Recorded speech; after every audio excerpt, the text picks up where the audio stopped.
एकादशी महात्मा अथ देवसेनी एकादशी महात्मा। धर्मराज युधिष्ठिर बोले कि हे भगवान, आषाढ़ माह के शुक्ल पक्ष की एकादशी का क्या नाम है और उस दिन कौन से देवता की पूजा होती है तथा उसकी विधि क्या है, सो विस्तार पूर्वक कहिए। श्री कृष्ण भगवान बोले, हे राजन, एक समय नारद जी ने ब्रह्मा जी से यही प्रश्न पूछा था।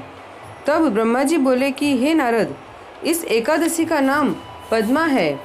इसके व्रत करने से विष्णु भगवान प्रसन्न होते हैं। मैं यहाँ एक पौराणिक कथा कहता हूँ, ध्यान पूर्वक सुनो। सूर्यवंशी मानधाता नाम का एक राज ऋषि था। एक समय उस राजा के राज्य में 3 वर्ष तक जल न बरसा, जिससे राज्य में अकाल पड़ गया और प्रजा अन्न की कमी के कारण अत्यंत दुखी रहने लगी। एक दिन प्रजा राजा के पास जाकर प्रार्थना करने लगी, हे राजन, समस्त विश्व की सृष्टि का मुख्य कारण वर्षा है। इसी वर्षा के अभाव से राज्य में अकाल पड़ गया है और अकाल से प्रजा मर रही है। हे राजन, आप कोई ऐसा उपाय बताइए जिससे हम लोगों का दुख दूर हो। इस पर राजा मानधाता बोला कि आप लोग ठीक कह रहे हैं, वर्षा से ही अन्न उत्पन्न होता है। वर्षा न होने से आप लोग बहुत दुखी हैं। राजा के पापों के कारण ही प्रजा को दुख भोगना पड़ता है। मैं बहुत सोच विचार कर रहा हूँ, फिर भी मुझे अपना कोई दोष नहीं दिखाई दे रहा है। मैं आप लोगों के दुख को दूर करने के लिए बहुत यत्न कर रहा हूँ। ऐसा कहकर राजा मानधाता भगवान की पूजा कर कुछ मुख्य आदमियों को साथ लेकर वन को चल दिया। वहाँ वह ऋषियों के आश्रम में घूमते घूमते अंत में ब्रह्मा के पुत्र अंगिरा ऋषि के पास पहुंचा। वहां मुनि अभी नित्य कर्म से निवृत्त हुए थे। राजा ने उनके सम्मुख प्रणाम किया और मुनि ने उनको आशीर्वाद दिया और बोले, हे राजा, आप कुशल पूर्वक तो हैं तथा आपकी प्रजा भी कुशल पूर्वक होगी। आप इस स्थान पर कैसे हैं, सो कहिए। राजा बोला, हे महर्षि, मेरे राज्य में 3 वर्ष से वर्षा नहीं हो रही है। इससे अकाल पड़ गया है और प्रजा महान दुख भोग रही है। प्रजा के कष्ट को दूर करने के लिए कोई उपाय बतलाइए।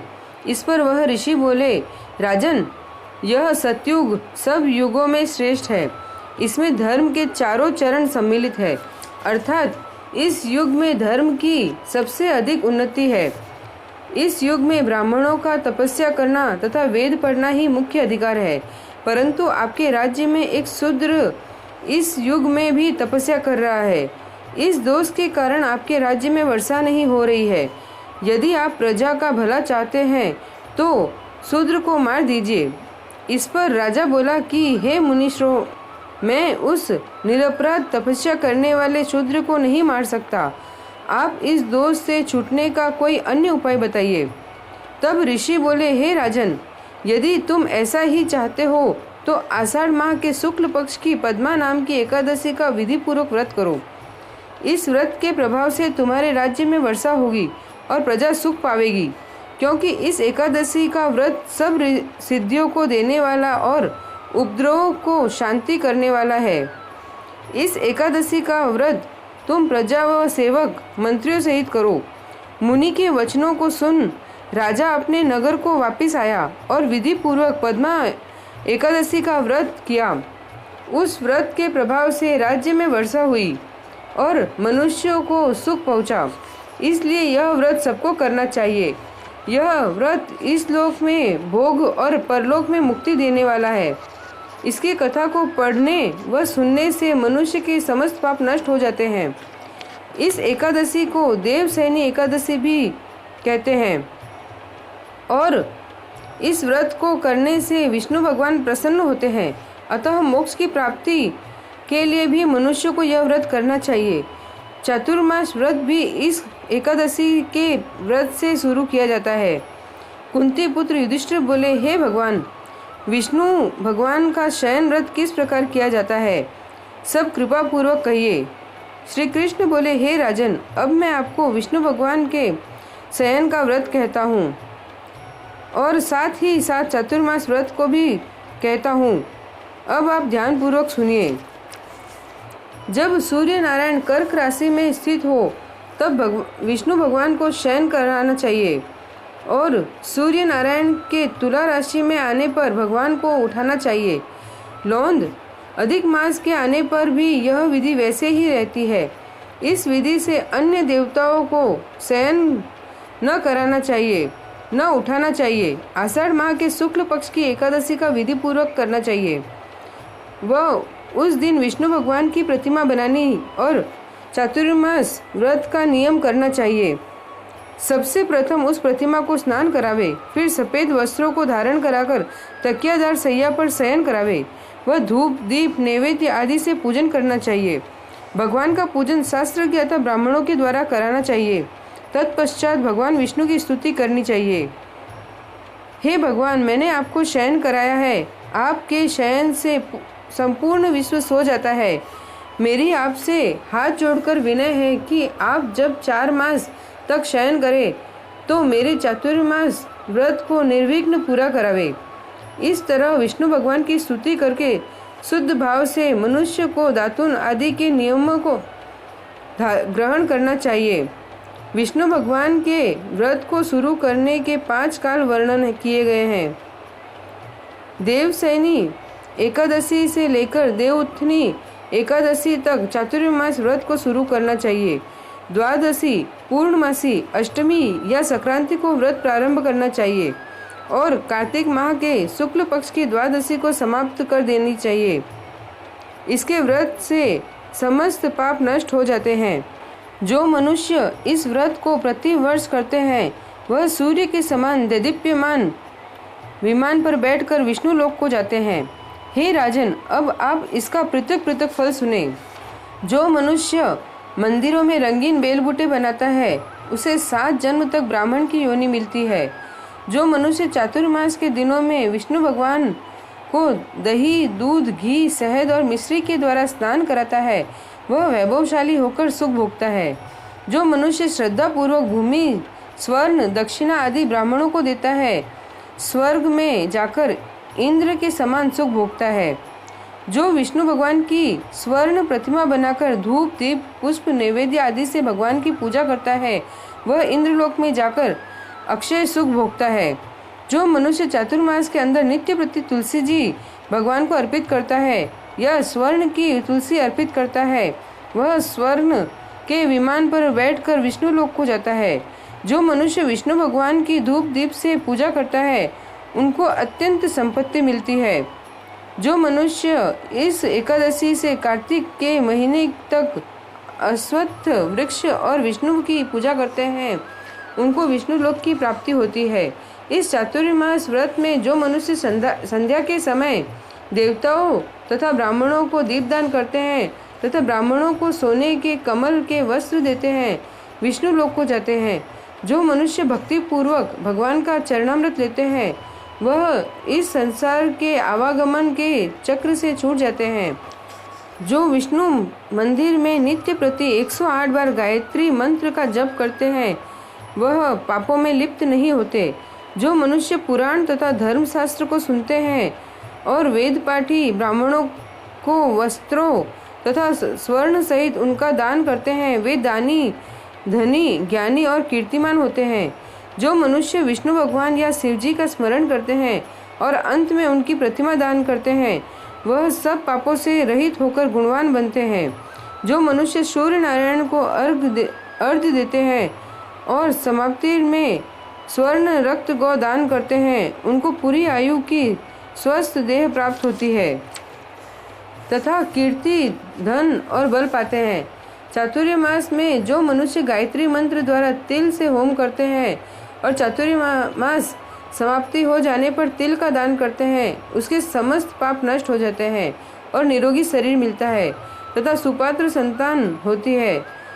जो मनुष्य चातुर्मास व्रत में अन्न से होम करते हैं और समाप्त हो जाने पर घी, घड़ा और वस्त्रों का दान करते हैं वह ऐश्वर्यशाली होते हैं तथा ब्रह्मा के समान भोग भोगते हैं। जो अश्वत्थ वृक्ष की पूजा करते हैं तथा अंत में स्वर्ग सहित वस्त्रों का दान करते हैं उनके समस्त पाप नष्ट हो जाते हैं। जो मनुष्य तुलसी जी को धारण करते हैं तथा अंत में विष्णु भगवान के निमित्त ब्राह्मणों को दान करते हैं विष्णु लोक को जाते हैं। जो मनुष्य चातुर्मास व्रत में भगवान के शयन के उपरांत उनके मस्तक पर नित्य प्रति दूध चढ़ाते हैं और अंत में स्वर्ण की ध्रुवा दान करते हैं तथा दान देते समय इस प्रकार स्तुति करते हैं कि हे ध्रुवे, जिस भांति इस पृथ्वी पर शाखाओं और छोटी शाखाओं सहित फैली हुई हो, उसी प्रकार मुझे भी अजर अमर संतान दो। ऐसा करने वाले मनुष्य के सब पाप छूट जाते हैं और अंत में स्वर्ग को जाते हैं। जो शिवजी का विष्णु भगवान के देवालय में गान करते हैं, उन्हें रात्रि जागरण का फल मिलता है।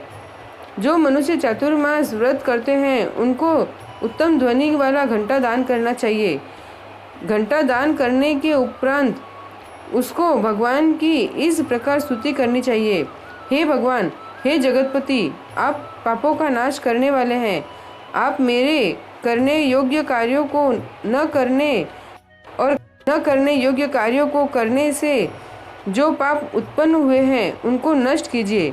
चातुर्मास व्रत के अंदर जो नित्य प्रति ब्राह्मणों का चरणामृत पान करते हैं, वे समस्त पापों तथा दुखों से छूट जाते हैं और वे आयुवान लक्ष्मीवान होते हैं। चातुर्मास व्रत के समाप्त हो जाने के बाद 2 गौ दान करना चाहिए। यदि गौ दान न कर सके तो वस्त्र दान अवश्य करना चाहिए। जो ब्राह्मणों को नित्य प्रति नमस्कार करते हैं, उनका जीवन सफल हो जाता है और समस्त पापों से छूट जाता है। चातुर्मास व्रत की समाप्ति में जो ब्राह्मणों को भोजन कराता है, उसकी आयु तथा धन की वृद्धि होती है। जो मनुष्य अलंकार दक्षिणा को दान देते हैं, वह चक्रवर्ती आयुवान पुत्रदान राजा होते हैं और स्वर्ग लोकों में प्रलय के अंत तक इंद्र के समान राज्य करते हैं। जो मनुष्य सूर्य भगवान तथा गणेश जी को नित्य नमस्कार करते हैं, उनकी आयु तथा लक्ष्मी बढ़ती है। यदि गणेश जी प्रसन्न हो जाए तो मनवांछित फल पाते हैं। गणेश जी और सूर्य की प्रतिमा ब्राह्मण को देने से सब काम की सिद्धि होती है। जो मनुष्य दोनों ऋतुओं में महादेव जी की प्रसन्नता के लिए रूपा दान करते हैं, या जो प्रतिदिन तिल और वस्त्रों के साथ तांबे का पात्र दान करते हैं, उनके यहाँ स्वस्थ सुंदर सेव भक्त पुत्र रत्न उत्पन्न होते हैं। चातुर्मास व्रत की समाप्ति पर चांदी पात्र या तांबा पात्र गुड़ और तिल के साथ दान करना चाहिए। जो मनुष्य विष्णु भगवान के शयन करने के उपरांत तथा शक्ति वस्त्र और तिल के साथ स्वर्ण दान करते हैं, उनके समस्त पाप नष्ट हो जाते हैं और इस लोक में भोग तथा परलोक में मोक्ष दोनों प्राप्त होते हैं।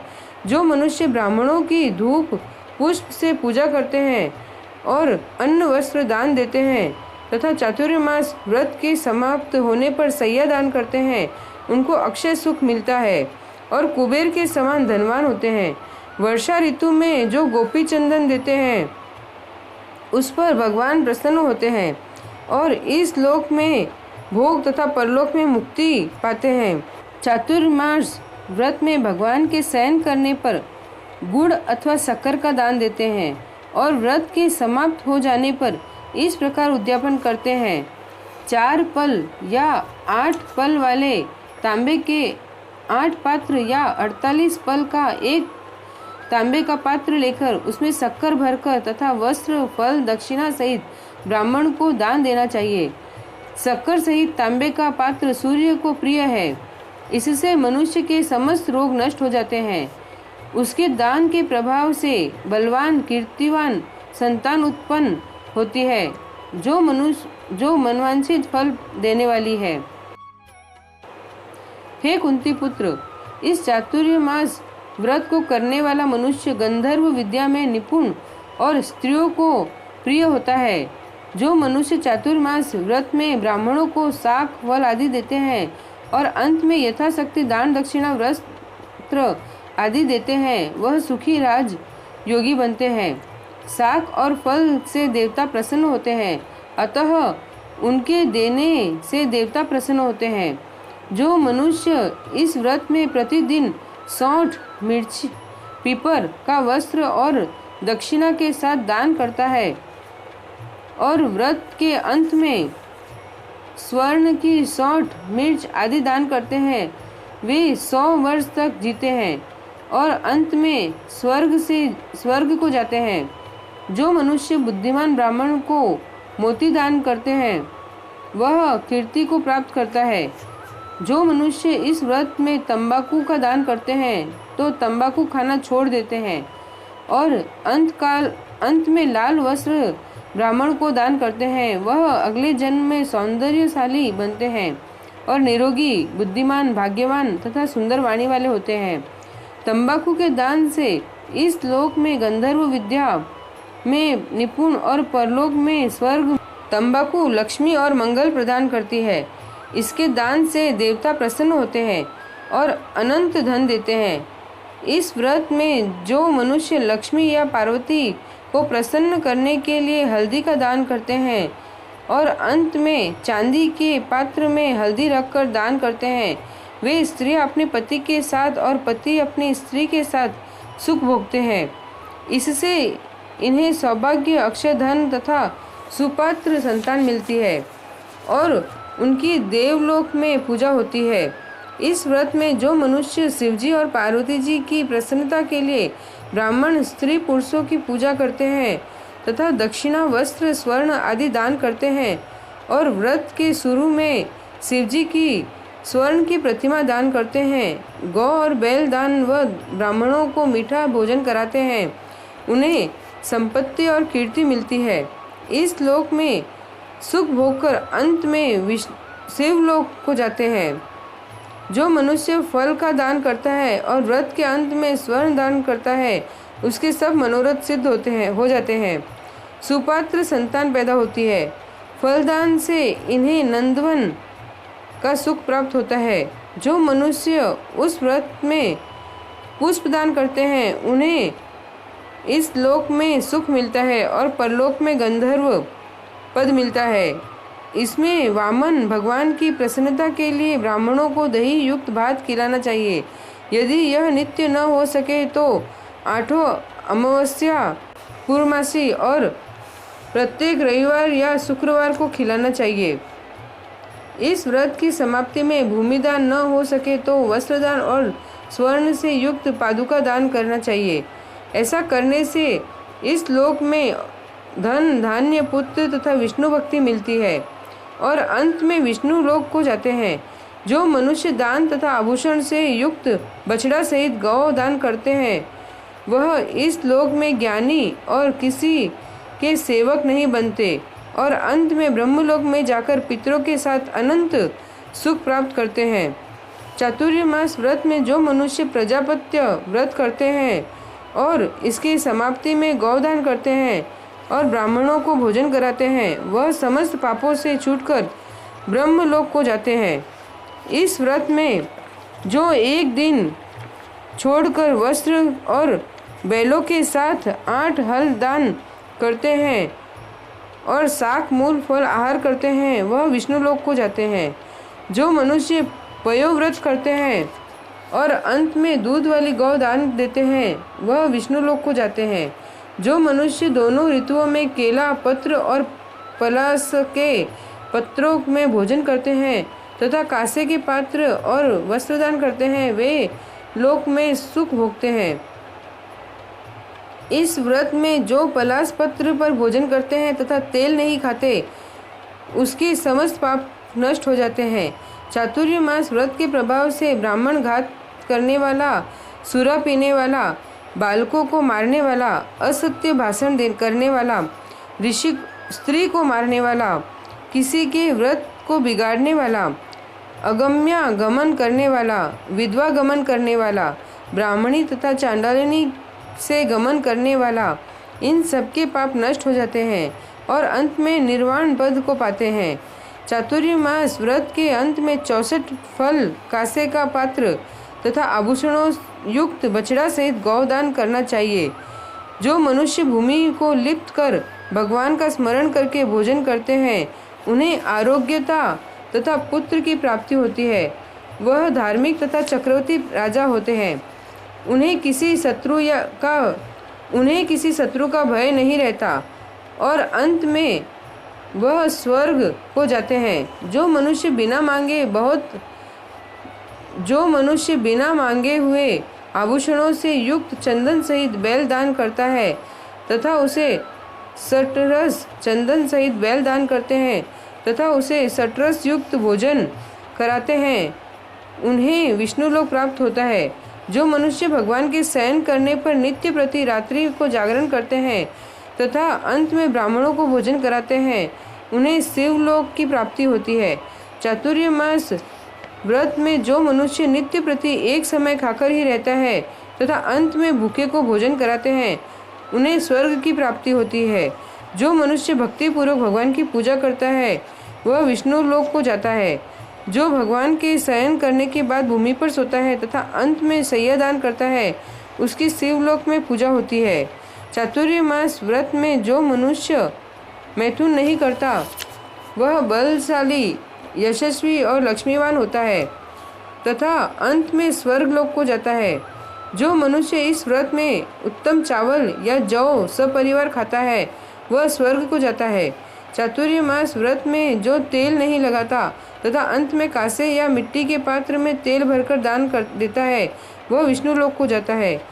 जो इस व्रत में शाक नहीं खाता और अंत में चांदी के पात्र को वस्त्र लपेट कर दान देता है वह शिवलोक में जाकर ख्याति प्राप्त करता है। जो मनुष्य इस व्रत में गेहूं को त्याग कर भोजन करते हैं तथा सुवर्ण का गेहूं दान करते हैं, उन्हें अश्वमेध यज्ञ के फल की प्राप्ति होती है। जो मनुष्य इस व्रत में अपनी इंद्रियों का दमन करता है उसे अश्वमेध यज्ञ का फल मिलता है। जो मनुष्य श्रावण में साग, भादों में दही, कार में दूध और कार्तिक में दाल को त्याग देते हैं, उन्हें निरोगी काया प्राप्त होती है। जो स्नान करके भगवान की पूजा करते हैं वह स्वर्ग को जाते हैं। जो मनुष्य इस व्रत में मीठा, खट्टा, कड़वा पदार्थ को त्याग देता है वह समस्त दुर्गुणों से छूटकर स्वर्ग को जाता है। जो मनुष्य भगवान को स्मरण करते हैं उन्हें स्वर्ग। जो मनुष्य इस व्रत में पुष्प आदि का धारण काल छोड़ देते हैं वह स्वर्ग लोक को जाते हैं। इस व्रत में जो मनुष्य चंद्रायन का व्रत करते हैं वह स्वर्ग लोक को जाते हैं। जो मनुष्य इस व्रत में एकमात्र दूध पर ही जीवन निर्वाह करते हैं उनका वंश प्रलय के अंत तक चलता है। जिस दिन भगवान शयन करते हैं उस दिन ब्राह्मणों को दान, वस्त्र तथा भोजन कराना चाहिए। यह समस्त दान वेदपाठी धार्मिक ब्राह्मण को देना चाहिए। चोरी करने वाला, मद्यपान करने वाला, अगम्यागमन करने वाला अधर्मी, शास्त्रों का निरादर करने वाला, मिथ्या बोलने वाला, अन्य त्याज्य कर्म करने वाले ब्राह्मण को दान देने से उल्टा पाप लगता है तथा नरक की प्राप्ति। बोलो देवसैनी एकादशी की जय। श्री राधे कृष्ण।